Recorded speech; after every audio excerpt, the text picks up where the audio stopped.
Yo, what up, ladies and gentlemen? You are listening to a brand new episode of Behind the Baller. This is episode 77. I am your host, Ben Baller, not Ben Humble. Man, this has been a crazy week. Fuck. It went by so fast and I barely had any free time. As I mentioned in the last few episodes, I've been busier in the pandemic than I was before this shit went down. And I was busy as fuck then. Man, crazy ass week in LA. You know what I'm saying? It's been averaging like 84, 85 degrees. It's been hot as a motherfucker. Been like, wake up, Zoom meeting, design, kids homework, kids study, kids Zoom, another interview, another phone call, go swimming, get some fucking fresh air, ride the bike, fucking eat dinner, go to sleep, record. It's been like, fuck, man, you know, but the weather's nice. I can't complain. I just got word from my landlord that on May 15th, my factory will open back up. And that means I can get busy, get back on this jewelry shit, you know, which I need to. I won't allow a motherfucker to be near me, even in an elevator. I don't give a fuck if the elevator's packed. I will spray Lysol in these motherfuckers' eyes, spray that shit in the air. I don't give a fuck. I'll be wearing gloves. I'm ready to sock motherfucker. I got a fucking helmet, man. I'm not playing. Like, I got a legitimately, I got a real, like, fucking, what was that fucking Contagion helmet? I got one of them motherfuckers. Face shield, all that shit. But, yo, I really do got mad work to do. I want to get that shit out of the way. These people paid good money to get the jewelry from me, you know what I'm saying? And I want to get that shit done. To the idiots who think that Orange County infection numbers, the spikes, are fake. Look, man, check this out. Just because the beaches were packed on Saturday and Sunday doesn't mean the news on Monday about the numbers spiking up were wrong. Because they weren't fucking talking about Saturday and Sunday, you fucking idiots. People have been going out and protesting all over OC all week long. And people have been out going to visit friends. I see people fucking hanging out and doing stupid shit, going to the fucking park. Okay? So all that shit has been accumulating all week long. And yes, those numbers sound right because they keep getting worse. Okay? And I know those things, it's going to be worse this weekend because people were out last weekend at the beach and shit.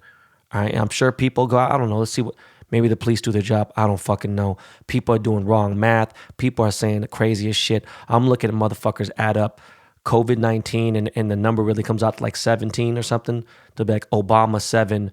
The fuck did they put? Obama 7, something else 9, and then Barack 6. And it's like, what? What the fuck are you guys even talking about? Did you guys see that meme? Do you know what I'm talking about?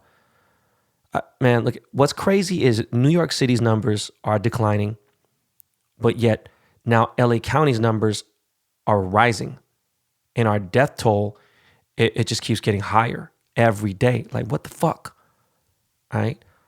I will admit, I've been out 3 times this week, okay? But check it out. When I go out of the house, I'm wearing gloves. I take my clothes off when I come back in. I don't come in contact with people. All right, I'm wearing a mask every single fucking time I walk out of the fucking car. I literally sanitize my hands before I touch the inside of my car, before I touch anything. I don't touch my face, period. Okay, I have come in contact with 2 people this entire week. I ain't talking about the people that are quarantining in my house. I'm talking about I have come in contact with Cuddy and my cousin.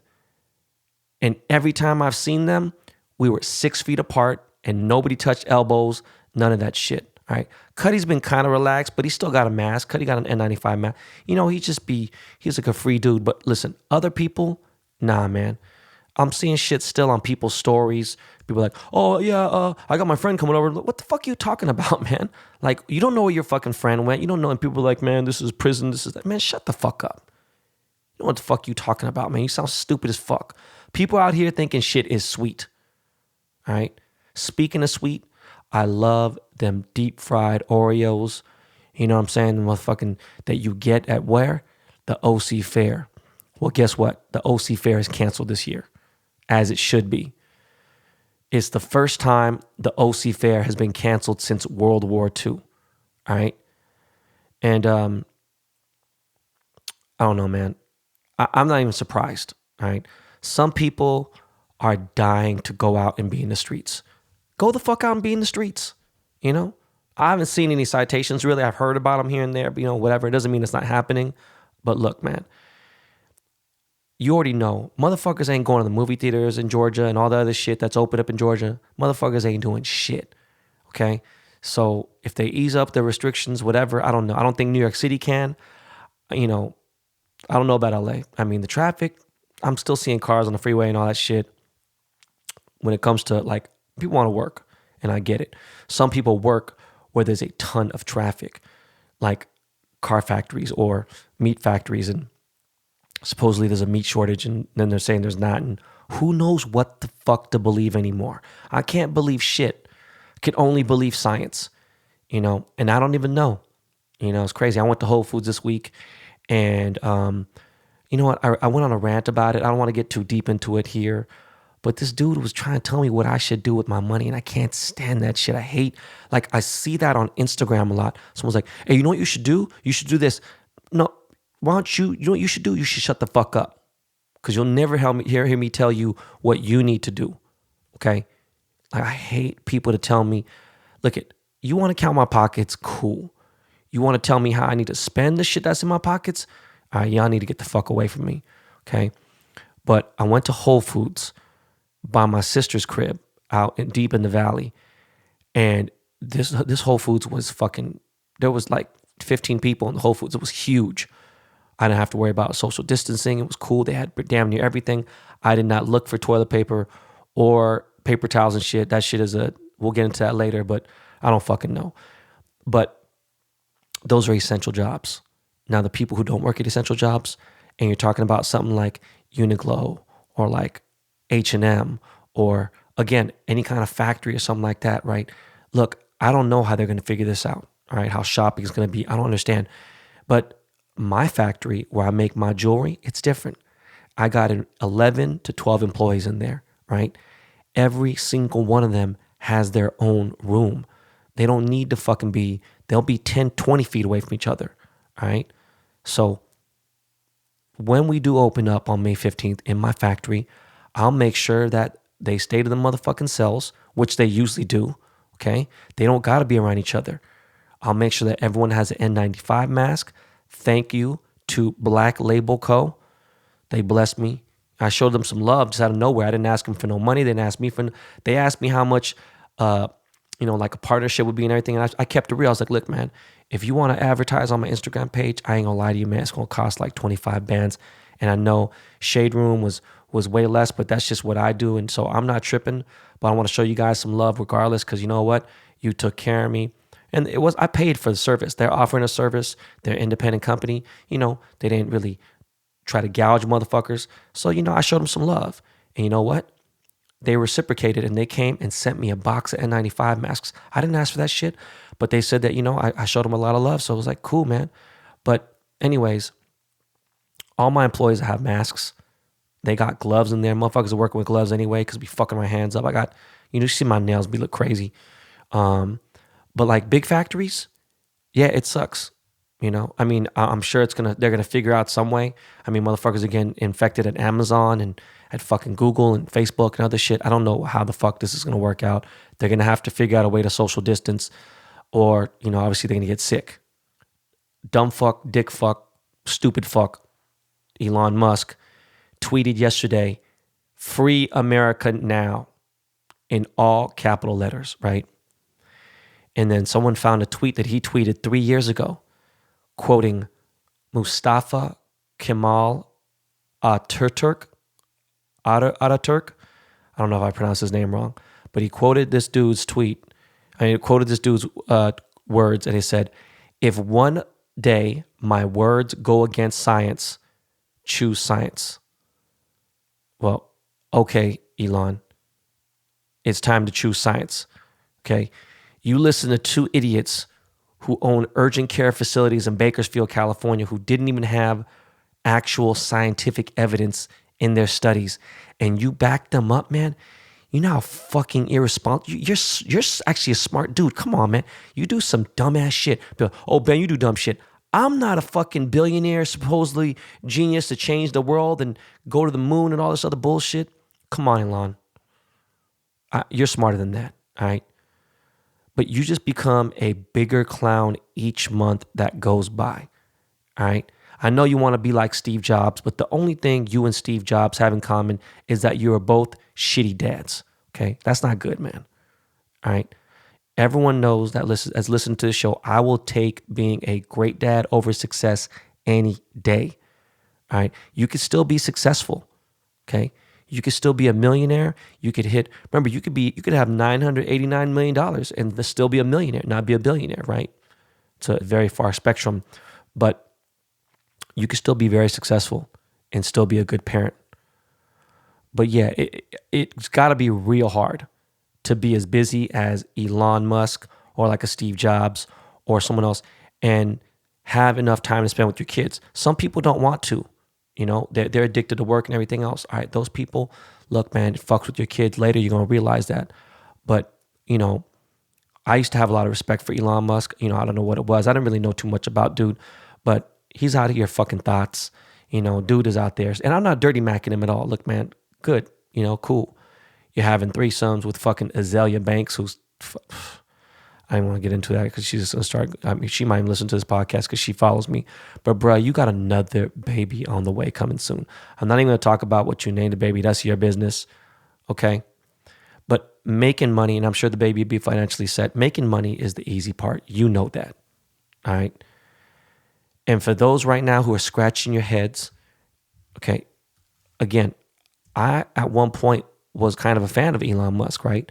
My boy Paul, right? Paul was a huge fan. And I personally didn't care as much as Paul did. But he's just really into billionaires. And he's a lot younger too, man. Paul's like fucking 20 years younger than me. So I get it, right? I don't care about shit that much. There's not much that impresses me. You know, Paul's a big person on tech. And the crazy thing is, I owned a Tesla before Paul did. Paul went deep dove in that shit. He has 3 Teslas. The motherfucker got Tesla stocks. You know, he's got 6 figures at least, maybe 7 figures now in Tesla stocks. But all of a sudden, when I got stuck in my Tesla, see, the thing with this is, and Paul's a perfect example, right? That's my boy. Here's what it is. If, you know, I got stuck in my Tesla, right? I ended up missing my wife's birthday party. That shit didn't matter to Paul at all. Doesn't need to give a fuck. And even if it happened to him, he might find a way to go around it because I think he just really wants to be tied up in that fandom. And that's not where I'm at in my life, okay?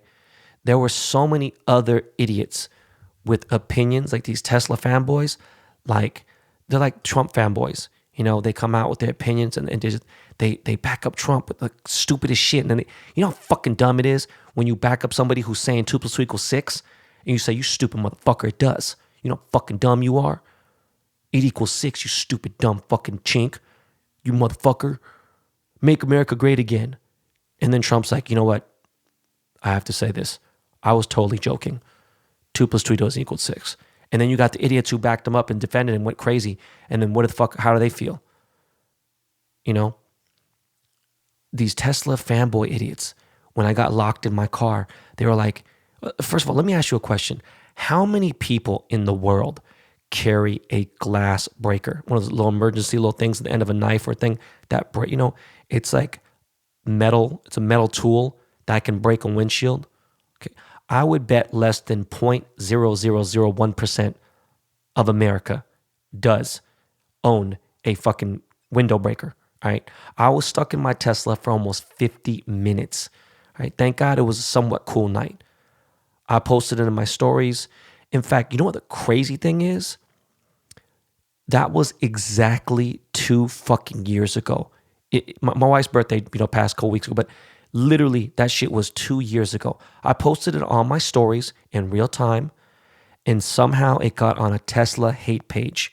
All right. Of course, they fucking found it. Who fucking knows, right? And then Elon saw the video and got word of it. And then he canceled my meeting that I had set up. We had a meeting set up because I made a ring for Elon just to show love. We said if he didn't want it, we were going to donate the money to charity, whatever the fuck it was. and all this shit went south, and Paul was bummed out because Paul split. But Paul didn't give a fuck about the money. He was more excited about meeting, Elon. And he's like, oh, well, Ben, I'm sad because I thought it'd be a big opportunity for you. I'm like, bro, I have so many big opportunities. You don't think I give a fuck about? And part of it, I think he was genuine, but I know Paul wanted to meet him, and that's what I felt bad about. Like, I don't give a fuck about Elon Musk. I don't give a fuck, Dude read his book and all this other shit, but I wasn't tripping, okay?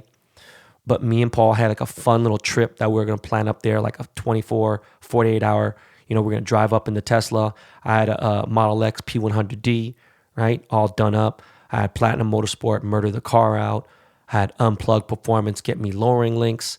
They also did some minor aerodynamic shit on the car. I had like a little spoiler. I did some shit. The car looked sick, right? And we were going to vlog our trip from L.A. to what do you call it? Fucking Menlo, Atherton area, right? Silicon Valley. And we're going to drive up to the Tesla headquarters because I wanted to just fucking meet at SpaceX, but I guess we needed like security. We need like government security clearance. So Elon didn't want to meet there, whatever. And then there's a possibility we're going to go to Fremont to go check out the factory and stuff, right?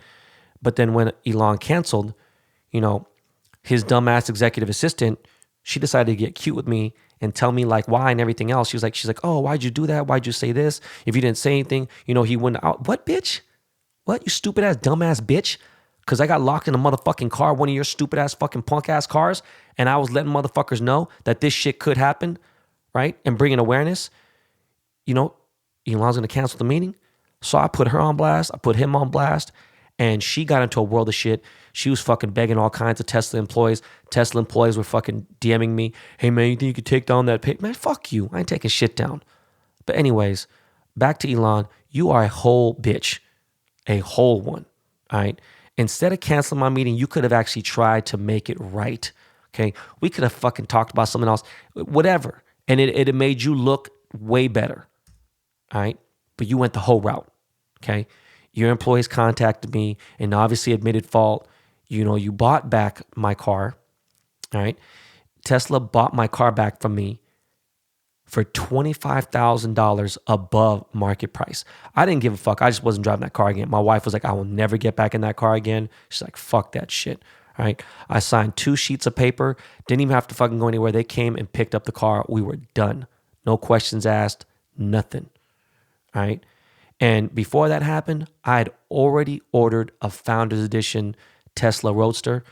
So if Tesla or Elon doesn't cancel my car, which they might even cancel from listening to the show, who fucking knows, all right? I already paid the deposit on it. So if it comes, I'm going to sell that motherfucker. And shit, you know what? I just had an idea. Just to be a troll, I'd love to set that motherfucking car on fire and videotape that, right? But that'd be 2007 of me. And I did that with Jonas, right? And Jonas isn't alive anymore. So it just wouldn't make any sense. Anyways, back to fucking Debbie Downer news. Governor Gavin Newsom wants to open schools up a little earlier this year. He wants to start the new school year because this academic year is already fucking done. He wants to start, open the new school year a little earlier. Okay. He's thinking like late July or early August, right? And, that's cool. Look, man, I know there's a lot of pressure. There's a lot of kids right now that aren't getting their meals in. They're not eating, driving parents crazy. Parents got to work. It's a fucked up situation. I understand that. Me personally, my kids ain't going back to school. They just can't. I just can't. I can't let London go out there and risk his life, right? He'd be going against the odds. And London's not in favor to win at all, right? Can't separate my kids. Ryder's health is not bad, but I just can't Ryder go, then bring it back to London and whatever. And Nakaya, same shit. One, I don't know what homeschool's going to cost. I'll figure it out. It's going to suck, right? I know it's going to be, a lot. It can't be as much as tuition is. There's no motherfucking way. But my kids will go back to school when there have been 250 million Americans tested, or, that combined with the antibody tests, right? Or when 11 million Californians have been tested, okay? Or, of course, when a vaccine is made, if there fucking even ever is one, right? But until then, Look, if it was a flesh-eating disease, I'd work it out. If it was like a cancer that could spread, I'd work that out too, okay? But because it is specifically a respiratory disease, I can't even take a chance, all right? So again, it sucks for my wife, partially me because the 3 kids would be home for a couple years maybe, I don't know. And again, who fucking knows, right? Things have changed here and there, but it feels like forever. At the same time, it hasn't been that long. But understand this, my kids' lives are priceless. To me, there's nothing could fucking even come close, all right? But yet, there are still a lot of conflicting feelings out there, and they're getting strong. Some are staying on one side. Some were kind of like, all right, no, this makes sense. Let's go on the side that makes sense. People think the risk is low. People think the numbers are low. People have even said, you know what, they're just marking down all this stuff. Anyone who dies is COVID-19. Well, actually, no. Do you want to know why?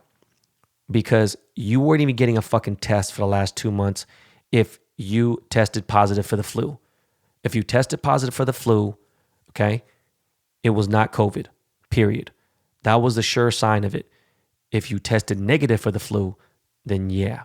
And if you tested positive for COVID-19, then and if you died, that's what it was. People are saying, oh, everyone's dying off this shit, blah, blah, blah, whatever. But yeah, look at, people are still scared to go out, okay? They're scared to sit in a restaurant. They say they wouldn't go to a concert. Why? It's fear. Oh, is it fear mongering? Look, man, it's normal to be scared of something that could possibly kill you. All right? It's just common fucking sense. Okay? We got to go through this again. Yeah, we do? Okay. If you had a gun that shot 100 bullets, but only one of those bullets could kill you, and that would happen somewhere where you were out and about conversing, chilling, whether it be a bar, restaurant, coffee shop, the mall, or something like that. Are you taking those chances? Okay. What if you catch the bad strain? Okay. And at the same time, what if you don't get the bad strain, right? But then again, what if you do, motherfucker? Anyways, man, this is my thoughts. Go ahead and open up the country. All right? Like, look, at this point, I'm not tripping. All right? I'm just betting if people don't social distance and wear masks, it will get worse. It's common sense. All right? Then what? Then what? People, like, even some of my close friends who are smart people, they think it was too much to lock down for this long, right? And I say the only problem is if we didn't lock down like this, I guarantee that 90% of the people out there that were not taking the shit serious, they wouldn't have paid attention to social distancing. Why the fuck, if it wasn't that serious and no one made any kind of demands, these guys weren't going around wearing masks and shit. They don't give a fuck. Only reason why people are really out there wearing that shit now is because of how serious they made it. Our numbers would have hit 4 to 5 times worse had we not locked this country down. That's the truth, period. And people are saying, oh, even dude that was on my show, Jordan Schachtel, he was like, well, sitting there, bro, people ain't gonna social distance, man, if they don't take it serious. They're just not going to. Okay? You know what 4 times, 5 times worse would have been? That'd have been up to 5 million people infected just in the USA. Okay? Then that would be 300,000 deaths, possibly more. All right? Now, I know our models and the fucking estimated numbers, they're lower now. That's because, motherfuckers, it worked. All right? Just remember, we're at 1 million confirmed infected Americans right now. Over 1 million. All right. And yes, 126,000 have recovered. But over 1 million have been infected. And we don't fucking know when this shit's going to pass. Okay. We have over 62,000 deaths in America. All right. That means we've passed the flu deaths in the country. Been passed. Okay.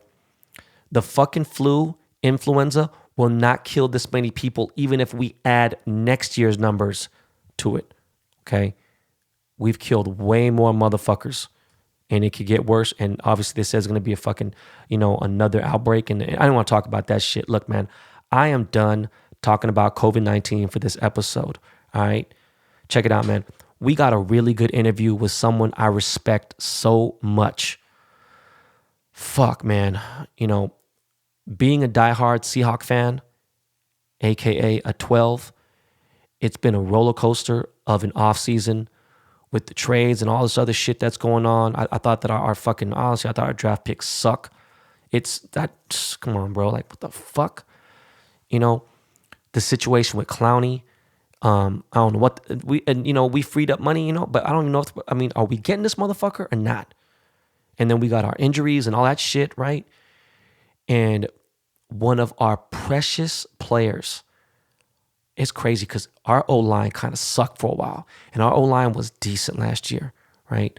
But one of our top players on our beloved offensive line was let go this week. That person's name is DJ Fluker, all right?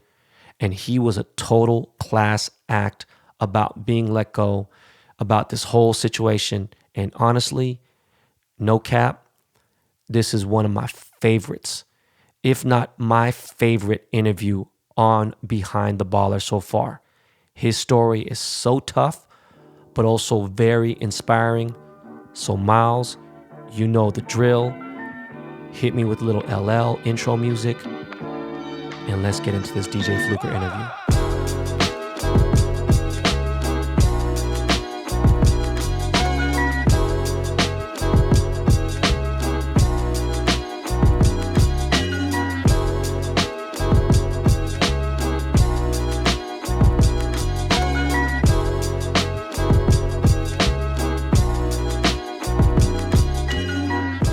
Yo, we are back.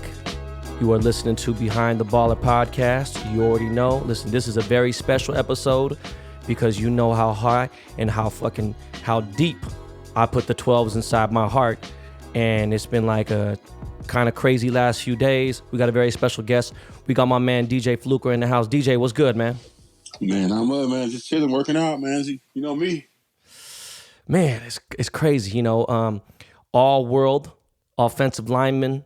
Last season, you were on my Seattle Seahawks, but unfortunately, they just released you. I just want to get right into it, man. What's the process like? Like, how hard is it to find a new team? I think you just jumped onto the Ravens, right? Is that what happened? Yeah, I did. Me, it's not really about being hard. I think it's about really having a good team in place that really look out for you and make sure you're in the best place possible. And not to be stressing about things that you can't control. That's how I look at it. Yeah. But it was fun being in Seattle. It was a great day to go out there and win. But the Ravens, it was like, hey, if they gonna let you go, we'll pick you up. I mean, they needed the guard too, so that was like almost like perfect timing. Yeah, it's kind of crazy because I'm very opinionated. Like me personally, right? They say, hey, God shouldn't judge nobody. Listen, bro, I'm not paying it. I judge. I'm opinionated. I talk my shit. You know what I'm saying? And like, I have to be real. We played the Ravens and I don't think we played the best game against them. And now you on the Ravens. I'll be real. I really think that they're an amazing team. Lamar is very exciting. It's crazy. You went from, in the huddle with Russ, and now you're going to be in the huddle with Lamar. So, first and foremost, I wish you success in your new career, even though you're on the opposing team. I got love for you regardless. I appreciate that. Thank you, man. That means a lot. That means a lot. You more about the person than just the player. That says a lot about your character.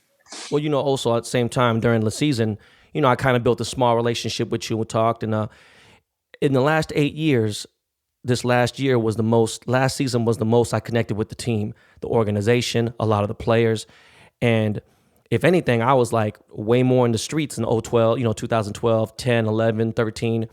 But like now, with 3 kids, it's like, and I'm busy as hell. So it's not like but I connected more with the team. So like just even a little bit of interaction I had with you, your family, all that, it's just, it really tied me into you, see what kind of person you are. You feel me?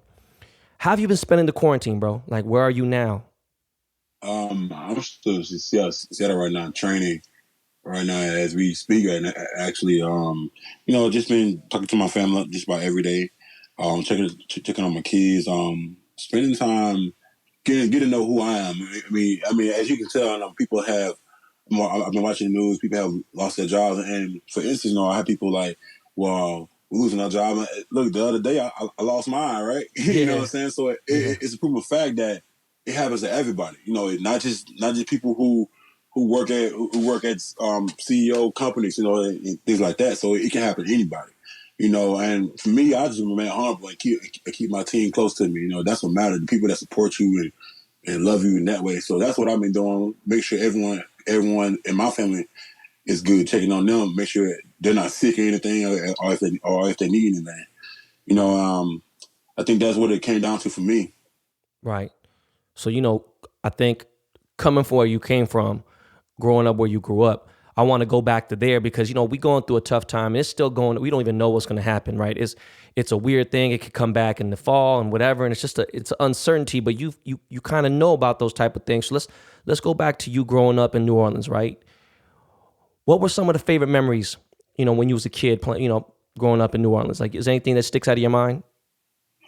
I mean, really about Mardi Gras, man. I think that was my fun time. My cousins, relatives coming in, going to Mardi Gras, going on Bourbon Street a little bit, hang out there, and just really about having that close knit family, having little crab balls and stuff like that. That means a lot. I remember those times. I remember playing football for the first time in eighth grade. One of my coaches came up to me, made me play really. But I mean, things like that. You never take those for granted. Then recently, one of my coaches passed away about 2 weeks ago from COVID-19. So, you know, it, it's a little tough. Yeah. And he was a part of my growing up as going from high school too. So that was tough for me, but I had good times. Good times running kid, running down the block, playing football with some of my friends and everything like that. So I mean, you know, I'm looking at where I'm at today. I'm just very blessed to be standing on 2 feet. Nah, for sure, man. You were born and raised New Orleans, Louisiana. You grew up in the lower Ninth Ward. Like, what was that like, bro? Because I know it's rough out there, fam. Tell these people what's that like growing up in the Ninth I Ward. mean, being in the type of neighborhood I was in, man, there were drive-bys. We had a lot of drug dealers on the corner like most of the time, But the thing about it is, I didn't get involved in it. My mom always kept us in church. I had a couple of friends that were involved in that type of lifestyle, but luckily, a lot of guys have made it out. A lot of guys I went to school with. Kind of rough. Rough growing up in that type of environment. I mean, my father really wasn't present at the time either, so it was just my mom and my brother and my two sisters. So, Yeah. you got a mom on welfare. Trying to find a way how we gonna pay our light bills, and people understand like shoot. Sometimes you got to save food stamps sometimes to pay your light bill. So you won't be cold. Yeah. I don't think some people don't understand that. The real struggle, like what it is, being able to try to wash your clothes in the bathtub, Yeah. things like that. Warming up cold water on the water heater. That's a whole different ballgame right there for people to understand that. And that's how I look at it. That going through those adversities made me who I am today. Katrina hit in '05. Looking back at that. We lost everything. Lost our home, our house, and everything, and start from scratch. Starting like shelter, sleeping in our cars and stuff like that. That really sucked. I ain't gonna lie to you. Not having a birthday. Spending your Christmas inside of a car. That right there sucked. And you look at it like, man, all these other kids, their dads and mom got them in the house on Christmas Day, and on top of that, I play football too. So my mom didn't really show up to my games because we really didn't have it like that. She had to go to work, so it really played a real toll on me. So it's like, man, I got my whole family here. Like some of my siblings know that they would come, but our mom had to work, and and I get it. I get the sacrifice that she made for us, Yeah. And she's a strong woman, and I got a lot of respect for her. Nah, what for she sure, did. bro. Come on, man. That's crazy, man. You had to leave town too. I was reading up on it. I was like, damn, bro. Like, and I remember when Katrina hit. You know what I'm saying? Like, DJ, you gotta remember, like, I'm 47, bro. You know what I mean? So I'm technically. I mean, if I was to have a kid when I was 18, I could be your dad. You know, I'm old enough to be your dad. I graduated high school when you was born. So you know, it's like I think about then and when Katrina hit and like it didn't just affect that. It hit Cancun. It hit all over. You know, all the places all over the place. And I remember sending some small donations. I felt bad. I remember hearing Lil Wayne talk about it and everything. But on some funny shit, right? Was there ever a time where you weren't the biggest kid in your class? Man. Yeah, I mean it's all the time like that. I remember see I transferred a couple schools, a couple of high schools back in during that time. There was a kid named Guy. I can't remember his last name. The kid was like, well, he had to be about 6'7", maybe like 350, 360. I wasn't even that big yet. God damn. You know, and I seen that kid, and I was like, dang, I said, this is what high school like. You know what I'm saying? I see big guys, but at that point in time, I was in Mississippi too. I played in Mississippi for like a year. And Oh I see shit, I some didn't know kids, that. some Damn. big country kids. I said, damn. I said, man, I thought I was country, but these some big country kids out here. You Yeah. know, so nah, was I was biggest? Nah, I was the biggest for the first time, and that was that's probably like my 11th grade year. Yeah, Damn. I was not the biggest dude. Did you Shoot. did you play any other sports growing up? No, I didn't play sports till 8th grade. Oh I shit. didn't play sports till then, so I didn't know half the time. I didn't know what I was doing. I got coached on a fly. You know, luckily I had people that cared about me to sit and teach me things, teach me about football, teach me about basketball, teach me the game as it is. You know, and I'm very grateful for the opportunity because they blessed me more than they know. Right. So you end up playing high school football in Alabama, Mississippi, and Louisiana? Yeah, yeah. I left Katrina. I left during the hurricane, but I came back and forth in 9th grade from New Orleans to a school in Mobile called McGill because I was going to Madonna 35 high school.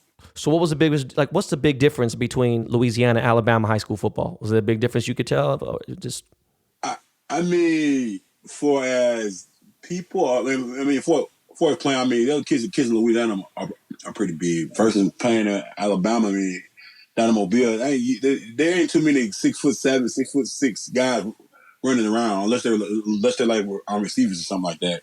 yeah. But I mean, for as competition, I mean, there were some kids on different high school who had good competition, and there were some guys that didn't. You know, I think the biggest high school I played was when I was in Mississippi. I played at Biloxi High. I played against Moss Point High School. Man, they had a big team. They had offensive linemen all 6'5", 6'6", 300 God pounds plus, man, damn. and they steamroll our bus out of there. Jesus Christ, man. That, yeah, man, there's some big kids down in Mississippi now.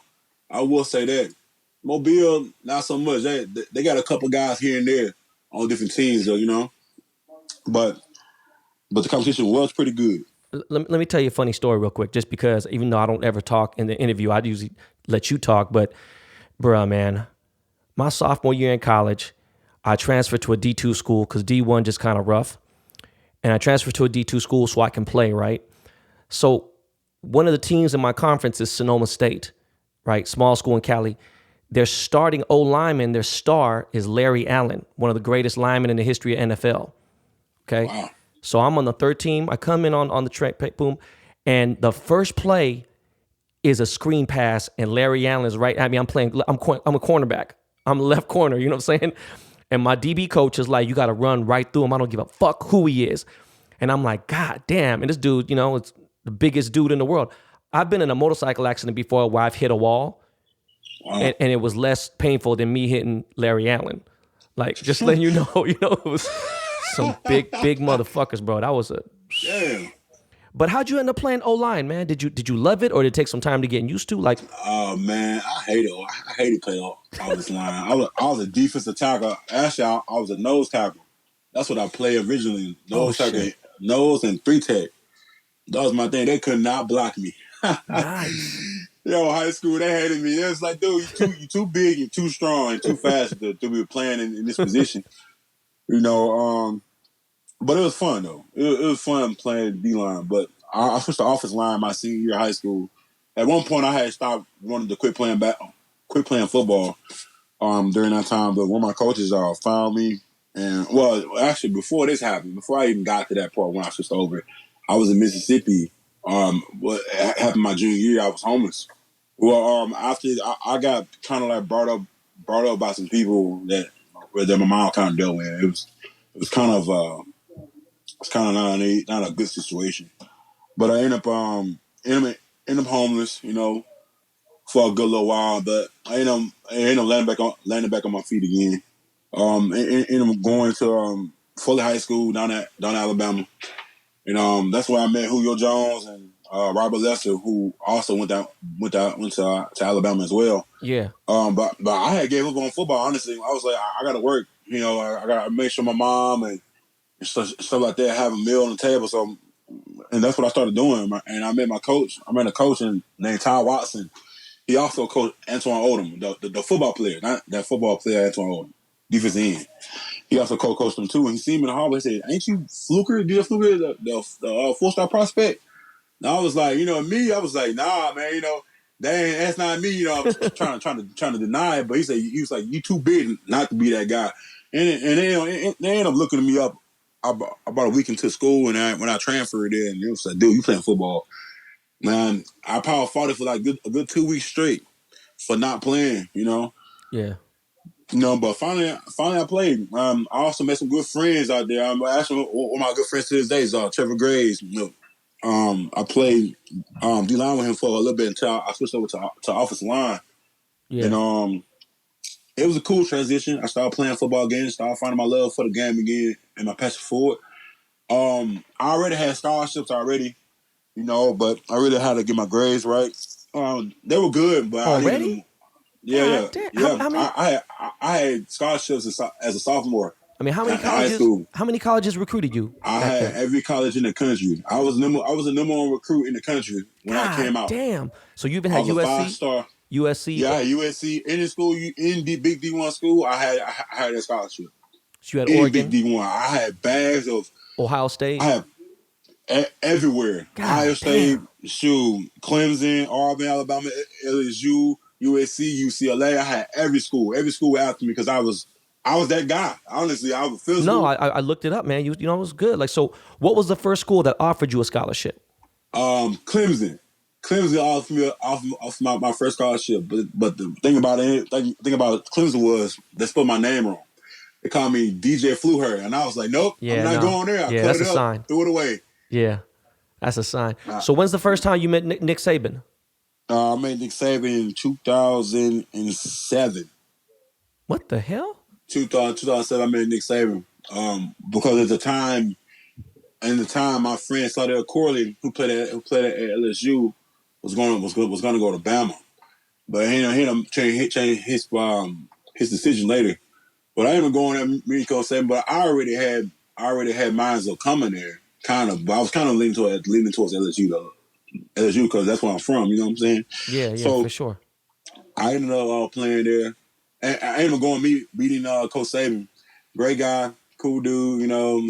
Real strict. I give it that, real strict. But that I get it. They're trying to get guys to come there and make sure they have a good time there and also get a good education. That's what it's about. I mean, he said, and like he said, we have the highest graduation rate in the SEC, in the country. And that's nothing I was big on about graduating. Because in my family, not too many people went to college, And so I got my first scholarship, my first signing scholarship to go to Alabama. So I ended up taking it. Right. So I mean, but why did you choose like Alabama? Because academics?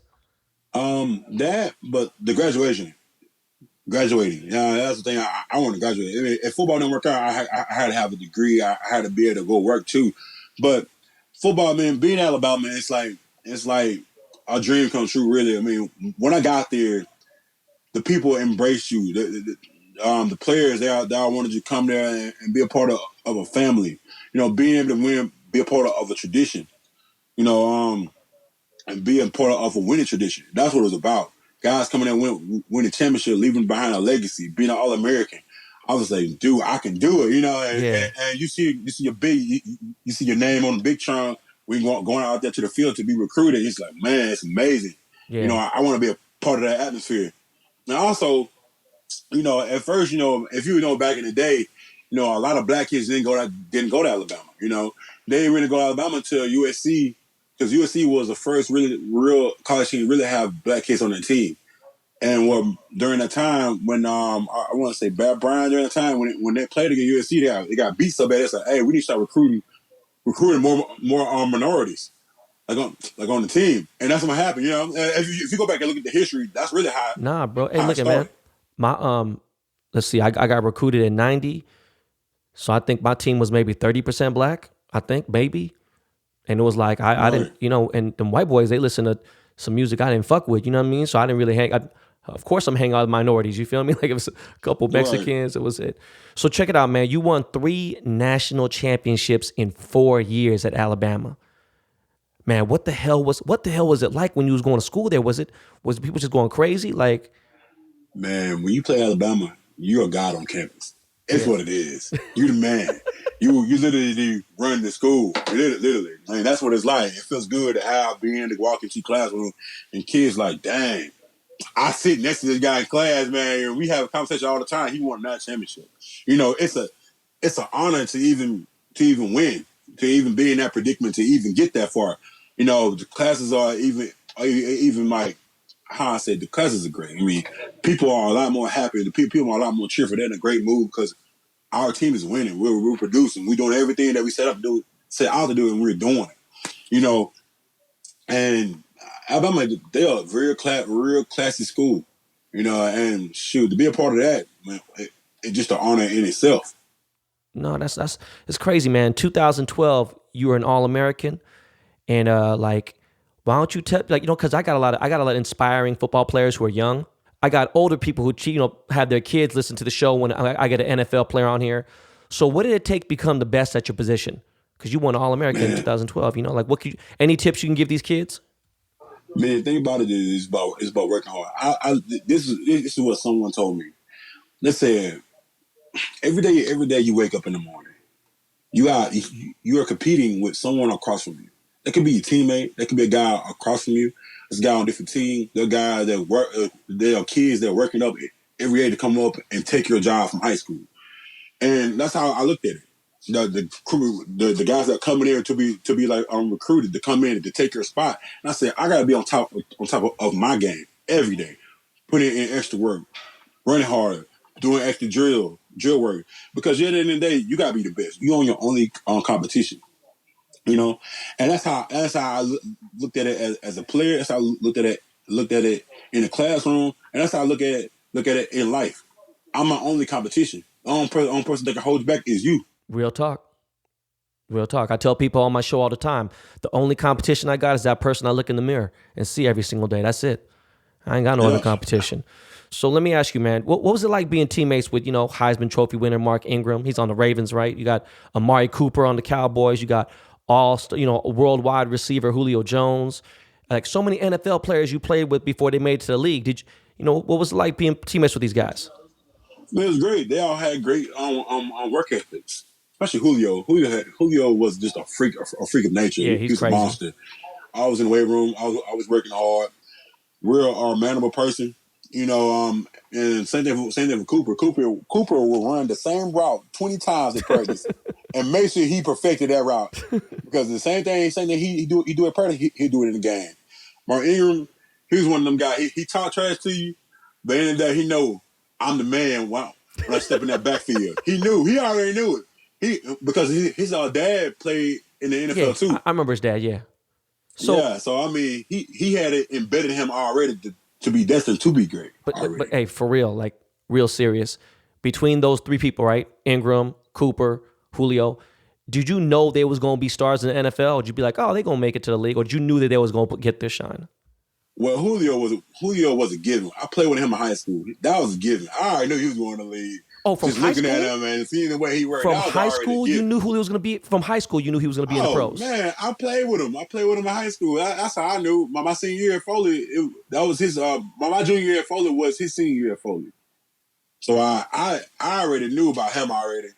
He was gonna be a monster regardless. He was Damn. gonna leave because no one can even touch him. Right. You know, I mean, running backs are a dime a dozen though. No, I Mark hear you. Ingram, he was going to league. I didn't know what round he was going, but he was going because his mentality, the way he worked, and he proved it. Right. Cooper was already a monster. That kid came in and started with talent. You know, he just had to learn the system, but he was a great kid too. Great work ethic. Always trying to do extra. So yeah, the guys they recruit always want to do extra and make sure they guarantee their position. Yeah, for sure. So do you still kick it with some college teammates today? Or like, is there an Alabama like retreat you guys hang out on the yearly or nothing? Or is it any kind of thing like that? I mean, yeah, we do our reunion, but I missed it because I missed it because I was training.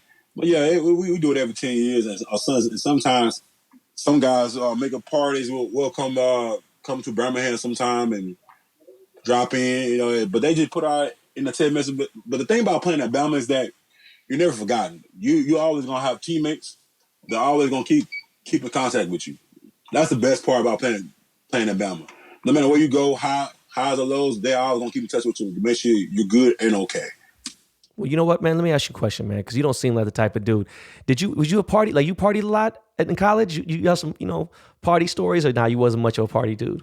I mean, I went out. I mean, if you ask me, did I go out in college? Yeah, I went out in college because you going to Alabama, you got to go out a little bit, But I mean, my thing was was really about graduating. I was trying to keep my grades up, and that was my thing. Keep stay on my top of my grades, but I went out after games. Yeah, of course, we all did. I mean, that's college. That's college. If you didn't have like a college experience, then why are you in college? Yeah. No, hey, bro. Hey, that's one of the smartest things. That's the most realest shit I ever heard today. Like straight up. So okay, so NFL draft night, you get picked number 11 in the first round by the San Diego Chargers. Okay. Actually, the funny, crazy part was I was reading up on this, and I see that two of your Alabama teammates get picked before you, D and Chance, and I'm like, wait a second. What happened after you heard their name called, like before you? Did you feel salty or feel weird or feel anything, or you just Nah. Me, I never worry about what another man has, another man got going on. They deserve to be where they were. Hey, they got it. I'm not worried about them. I'm worried about me at the end of the day. I'm happy for them. All are gonna be happy for the next man. yeah? You know what I'm saying? You never want to be a hater on someone else because you Nah. stop your blessing. And then when they did call your name, what did you do? How'd you celebrate, man? Honestly, I didn't know I got a phone call on my cell phone. I'm looking like, who this is calling me? You feel me? I'm like, man, hey, I don't know who this is, you know what I'm saying? But I can't answer right now, you know what I mean? So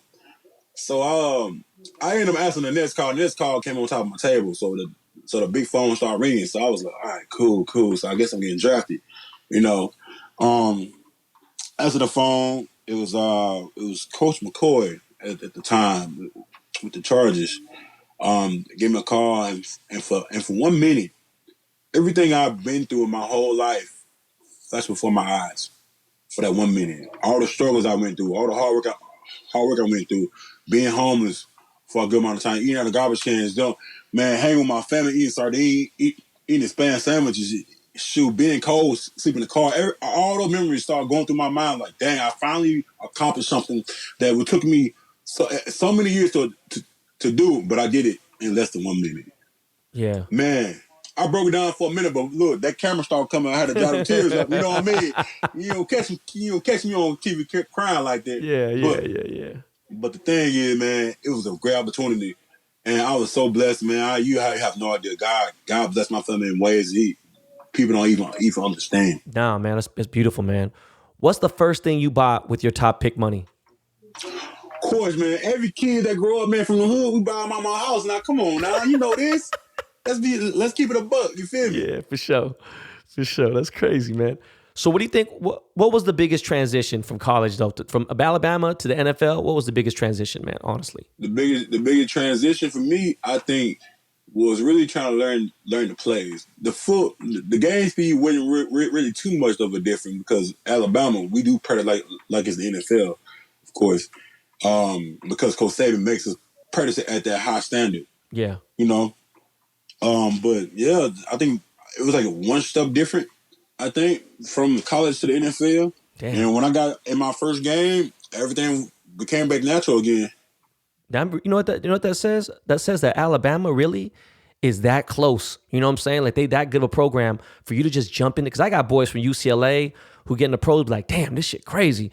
But you like, Alabama kind of set you up real nice. You know what I mean? It seems like it was like, yeah, it's Yeah, crazy. from the way they practice, from the way we practice, from the way they teach, we are all NFL coaches, so they all taught us how to understand defenses, how to read defenses, how to understand players and what we're doing. And we got to lead. It was an easy transition. It wasn't that hard because it's all about. It's kind of almost very similar. You know, people understand that you learn a lot from the coaches being at Alabama. They teach you everything from A to Z. But it's up to you to take that opportunity to actually learn and grasp and grasp the concepts. Yeah, for sure. So what was it like being in the huddle with Phil Rivers, man? It was great. Hey, that guy talks so much shit, man. What? Hey, but I love it though. He talks so much shit, but I love it because he'll freaking competitor. You want to have a competitor like that, the quarterback. He talking, but he backs it up though. I never knew he talked shit. I mean, Man, that's crazy. hey, I didn't know. You ever heard Phil mic'd up, man? It's crazy. He do talk noise, man. But that's Phil though. That's Phil. That's how Phil get down. I like it though because he's chippy. Yeah. He got a chip on his shoulder. How do you think he's gonna do in Indiana? You think he'll be okay? I think he's gonna be fine. He got an offensive line. He got some good tools over there. We're at receiver. He gonna be just fine. Yeah. So what was it like was being in the huddle with Phil Rivers a lot different than being with Russ Wilson or what? I mean, you be talking about two different guys now. Yeah, like now, for real. Phil trash talker, of course, man. But Russ more humble, But also, the thing about Russell is as a competitor. He competes too. He gets his team motivated to go out here and play on Sundays. Always communicating with his guys. He's a good leader on off the field. Both these quarterbacks are. They're both different, of course. Well, I mean, Russ, he's gonna be great. He's already great. He's gonna be a Hall of Famer on one day. Yeah, man. I think so. And that's the best thing about him is that he's all about his team. And man, I've never met anybody more humble than him. God damn, he's humble as hell. Like Jesus Christ. So look at man, you've been battling some injuries, your entire career. What have you been doing in the off season to get your body right? Man, it takes a little while to figure it out, but once you do, man, just really about staying in shape, stretching, having people having a team to look after you, make sure you put in the right things like in your body. That's what it's about. It's about guys that do care about your well-being because you think about it is like they help you be successful. They're successful, right? On and off the field. Take it to Seattle real quick, man. I know you lived there for a little bit now, but what are some of your favorite places to eat at or chill out in Seattle? Man, I went to this place called Biscuit. I can't say the name, but you know what I'm talking about. Yeah. Downtown Seattle, man, they had a great biscuit over there. I tell you that. Yeah, that place is good. I loved it. It's really good. I tried Island Soul. No, that's on the CD side. I ain't been there yet. You ain't been there yet? Well, it's pretty good. They got some good Jamaican food. Oh shit, Jamaica's my favorite. What's it called? It's called Island Soul.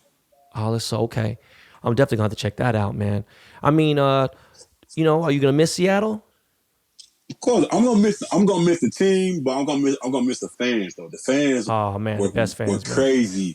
Those fans are crazy, but you know what? They will go to war with you every single day. Yeah. Every time you step on that field, they with you. No, for sure. And you gotta love that. No, I love it. I love it like crazy, man. It's crazy because, when I first started going to games, man, I was like, whoa, what the hell? Man, I love it. I got mad love for 12s, man. They always gonna be in my corner. I appreciate them. That's why I put my body on live for them every single Sunday and Thursday and Monday nights. Hey, look, man. They mean a lot to me. I've had season tickets for 8 years, right? And I appreciate you showing me love when we was in the stands at San Francisco. You said what's up to me in Green Bay when it was fucking 7 degrees. All the home games, you show love, man. I really appreciate that, right? What do you think's going to happen with the NFL this season? The NFL, as far as right now, it's up in the air. Yeah. We don't know what's going to happen. we might have a season later in the year. I mean, but either way, we're still gonna have a season somewhere. I know. Right. But what do you think about playing with no fans? That's weird, right? Like in a big ass stadium. I mean, it's gonna be weird. I mean, of course, we would love to have at the time if I was still at the Seahawks. It would have been a lot different. But I mean, I look at it this way. I'd rather have every fan, that's on every all 32 teams, fans to be safe than to be sick. Yeah, for sure. And those hell half the time the families that are fans are. I mean, the fans understand are actually like their family. So it's like I'd rather have my family safe. You know what I'm saying? Nah, for sure. And that's how I look at it. Let me ask you this, man. Do you think, like, just my own personal question, like, I hated, because I'm from Cali, right? You know, we didn't play in the rain that much. I never played in the snow. I hated playing in the rain, man. Does it make a difference for you? Rain, snow, hot? Does it matter? Hey, I mean, for me, if there's a ball game, we got to go win. Hey, it don't matter what's going on. It could be a hurricane out there. I don't care. We got to go do it. Shit, man. Man? It's that dog. It's called that dog mentality. Bro, you just gotta go get it. Man, I was the Green Bay game when we was in Green Bay, right? And we was in the same hotel. You know, we was all in the same hotel. And I seen Lockett, right? See Tyler, and I'm like, bro, you not fucking cold? Because I had 3 jackets on. I had a down coat. I had a scarf. This dude ain't even wearing the armbands. And he's like, man, it's all mentality, man. I got to go out here and win. We got to go out here and make these plays. I ain't thinking about no weather. And I was like, God damn, Tyler. Jesus Christ.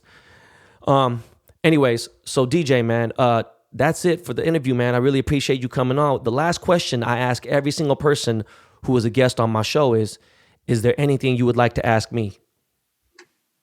Man, how did you start? How did you get the way you are now? To be Ben Baller? That's my question. You know what, man? Honestly, a lot of people ask me like, hey, man, I see this and I see, and the funny thing is I don't really post like crazy like that. For some reason, it just hit people different.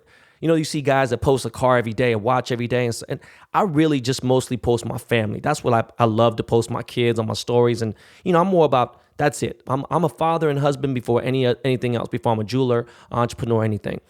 But the thing that people don't understand is a lot of these blessings I've had in the last 5 years or so, these come from 15, 20 years of putting in work. I was grinding 20 years ago. I was grinding in the early 90s. I put all this out there. My name, Ben Baller, was created in 1992, right? And then I just made it like that, just stuck with me. And, I've had 3 different successful careers. And, now I'm basically just being smart about money, investing, and making sure my kids have a better life than I ever had. I came from, lower middle class, whatever. We didn't come from much. My mom came here with nothing. But, it wasn't like, in the situation you was in, but when you face diversity at any, whatever it is, I mean, come on, man, I'm Asian, so it's like, people are like, oh, what this chinky winky dude, what this gook know about playing football, what this gook know about hip hop, and I'm like, I'm gonna show you, motherfucker, so I've always had to prove myself. Even now, 47, I'm still having to show these youngsters like, yo, man, that's what it's like, man, and that's how I got to where I'm at right now. That's awesome, man. Hey. Man, we gotta sit down and really rap, man. You 100%. know what I'm saying? But yeah, I like that, man. You got that go-getter mentality. Always. Listen, I'm at 0 every day. I wake up, I'm at 0. I don't feel like I'm at top. I got to go and get it. You know what I'm saying? I go out there I'm hungry. In the pandemic, I'm working. I'm busier in the pandemic than I was without it. So, But, man, listen, DJ, man, I can't tell you how much I appreciate you. I really, really am sad, even though I know this is just part of the business and it is what it is, but it's like I built a relationship with you, with your fam, and like just from the 12s, we love you, we miss you and already, and we're gonna, we don't play Baltimore this year, but if we do, I'm gonna be out there rooting for you, you know what I'm saying, just hoping you're healthy and playing your best. And do you got any shout outs before we get out of here? I just want to give a shout out to the 12s. Thank y'all for being a big supporter of me. Thanks for the Seahawks organization for being there for me, giving me a chance to go ahead and ball for y'all and everything. And I'll leave y'all with this. And also, I also gotta say, go Ravens as well. I gotta say it, but also being, hey, I'll leave you with this though. Mentality I got maybe a couple years ago when the Chargers had releasing me. I figured out one thing. We live every day, right? Yeah. But when we go to sleep, we die. I look at it. We die when we sleep, and the reason I say that because the next day we always like reborn the next day. So the analogy to that is that live every day to your fullest. You're reborn every single day. When you're sleeping, you at a dead sleep. You're not doing anything. Yeah. I'll put it in a better understanding. So every day you're reborn, and you're reborn to live at your fullest. Yeah. That's real shit. It's a blessing to wake up every day. You know, you wake up, you're like, damn, thank God for every day, you know, and make the best of it. DJ, again, man, I really appreciate it, man. Thank you so much for coming on. And definitely, you know, when we stop the show and got to catch up somewhere in the streets when this COVID dies down. Yeah, hey, man, I appreciate you, man. Thank you so much for the opportunity, man. Thank you. All right, DJ. Yo, Miles, man, let me play some music real quick and let's get us to the next part of the show.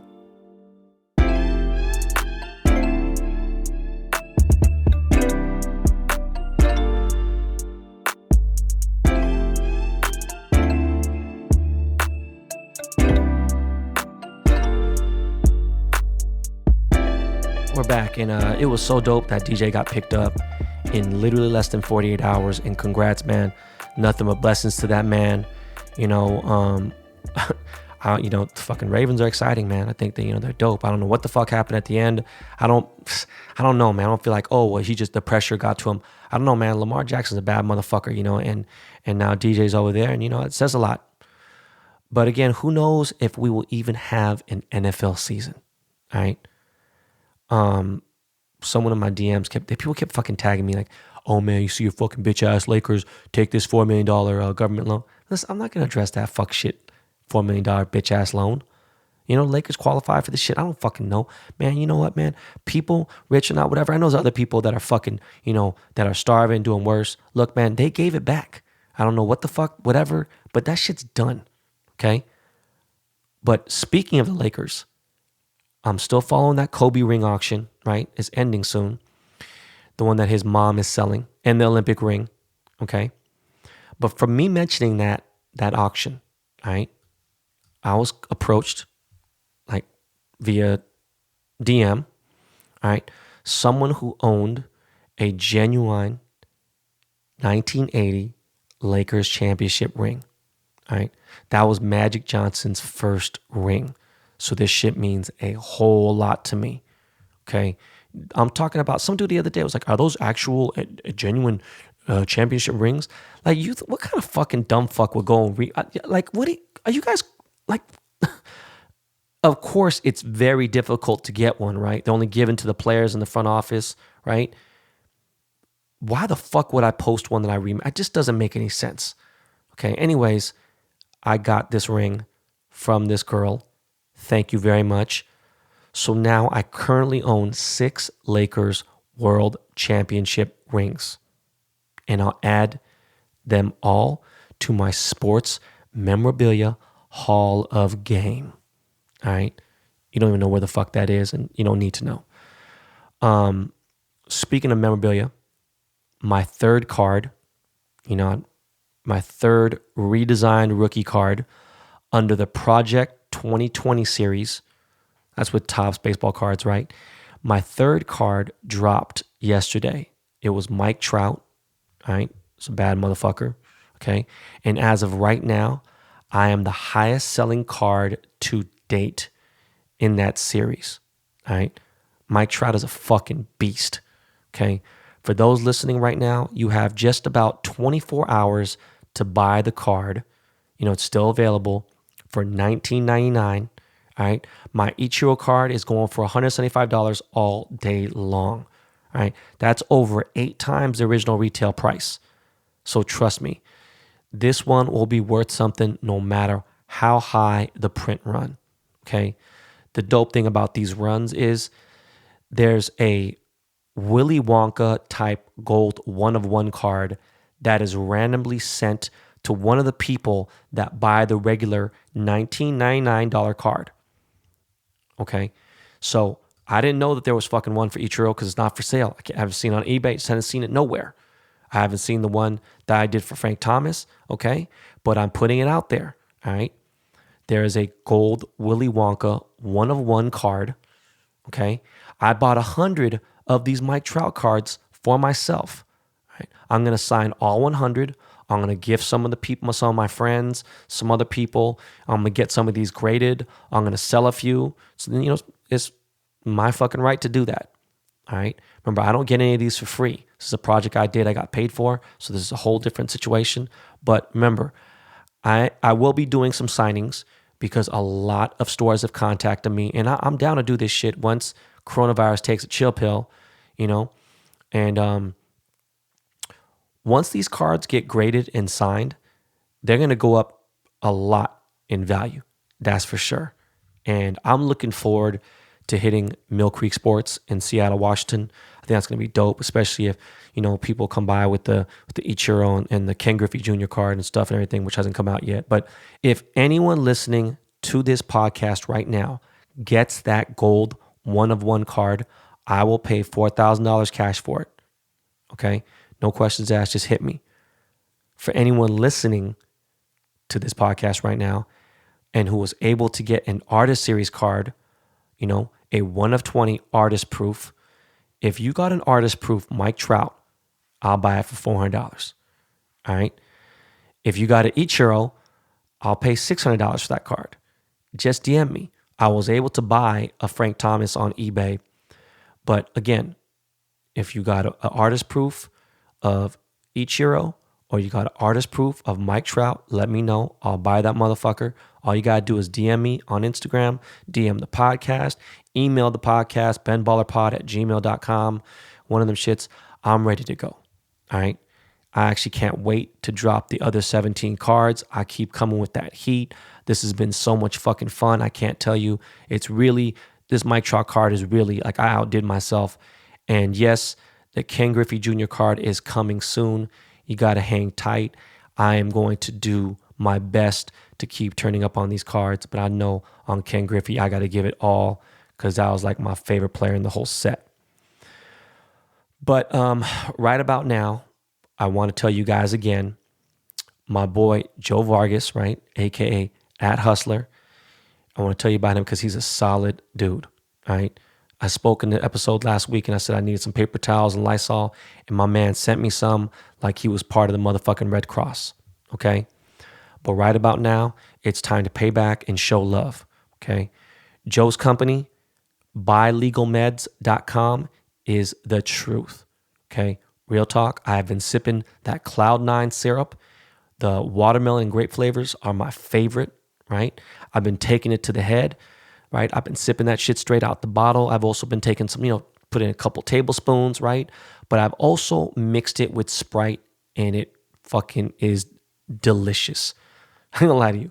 I love sugary things though, but the outcome of drinking that Cloud9 syrup is calm as fuck. It just makes me feel super calm, all right? I literally immediately feel relaxed, all right? All my jitters go away, okay? So that Cloud9 syrup is a must, all right? Buy Legal Meds also sells pre-roll joints, CBD joints, all right? And this week was the first time I ever smoked a CBD joint. I didn't even fucking know that shit was like, I didn't know there was like actually like you could smoke it like a joint. Like it was just weird, right? I mean, kind of knew, but like never have, no fucking lie. I felt cooler than Fonzie, all right? And ever since Monday, I've smoked a CBD joint, right? A Buy Legal Meds, I did exotic cake. I did this like weed wine. I did, I don't know, I bought a bunch of them, all right? But I've smoked a CBD joint every single day, and I've been drinking Cloud9 syrup at night, every night, just to help me sleep, okay? I haven't had any anxiety at all this week or last week, all right? Ever since Buy Legal Meds has come into my life. That is no cap. And Buy Legal Meds is still doing a crazy promo deal for Behind the Baller listeners with a 50% discount code. Yes, the whole fucking site is half off for Behind the Baller listeners. All right. The code is Behind the Baller. Okay. And again, if you haven't tried CBD, you are missing out. There's no placebo effect. That is for these motherfuckers that ain't really putting out that real CBD. This is the real deal. All right. Buy Legal Meds has it all. All right. They even got CBD soap, CBD lotion, CBD hand sanitizers. Right. Joe, they got CBD condoms on this motherfucker. I'm going to check. All right. But the best part about buylegalmeds.com is that they ship to all 50 states and even some countries. So please check out buylegalmeds.com. Speaking of getting high, I went to Kid Cudi's house last night. And yes, again, let me reiterate, we all had masks on. All right, we both had masks on.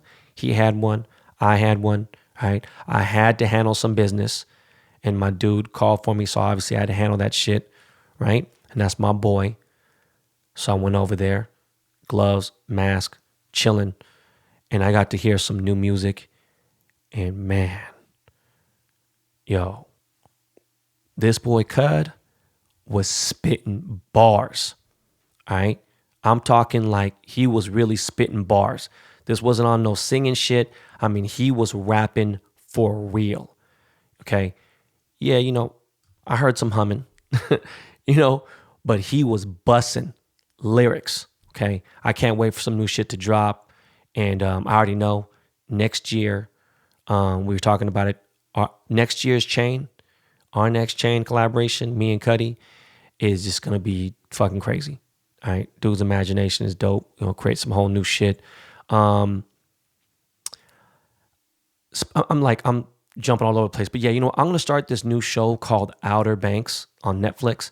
And I know it's a really popular show, but the reason why I'm going to start this show is because I just found out one of my followers on Twitter and Instagram who's been following me since he was homeless and way before this show started, and he's actually the star of the show, okay? His name is Chase Stokes, and I'm stoked to check out the show, right? I get this really warm feeling inside whenever I hear someone killing it and then tell me that they found any sort of inspiration from my page, from my interviews, just from my words, which look, man, that's the ultimate compliment. I don't give a fuck if you're like, oh man, your car's dope, or even say, oh, your jewelry's cool or whatever. I don't know. Just someone getting some motivation out of what I say is that's why I do this. Okay. Speaking of which, my podcast with Pomp is live on YouTube. It's the Pomp podcast, right? You can go on his YouTube page. Anywhere you listen to podcasts, it's on there. I'm going to be on David Meltzer's podcast next week, and he's also a top podcast in the business space, right? I don't consider competition and that shit. We out here doing our thing. And check this out. Before we sign off, all right, it's real important that you understand and that you listen up, okay? Instead of riding someone else's dick, right? And instead of fighting to be the number one fanboy, why don't you hype yourself up, all right? Love yourself, okay? Ride your own dick. I know a lot of you out there are lonely, right? The quarantine isn't fun. But again, listen, this is definitely not jail, all right? But I know being away from people can be depressing and it can fuck with your mentals. But just know this. You got to find something about yourself that you love, all right? Focus on that and build from there, all right? It's good to have a by yourself meeting every single day, okay? Even obviously this lockdown isn't by choice, or the quarantine isn't by choice.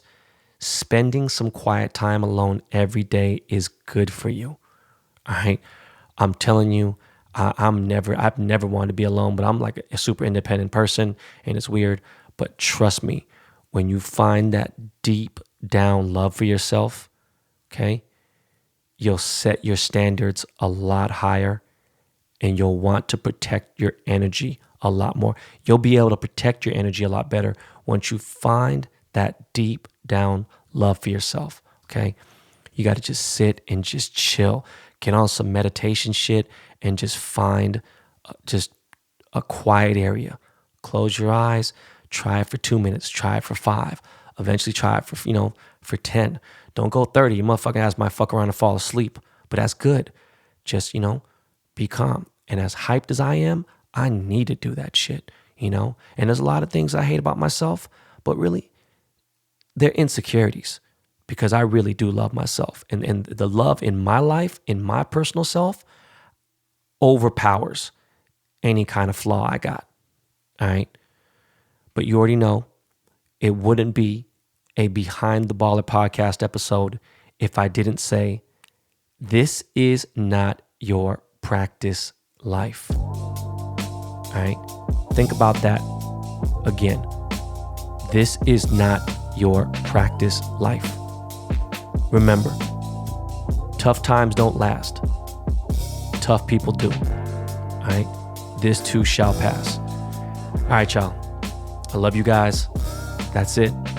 I will see you back on Monday for the weekend wrap up.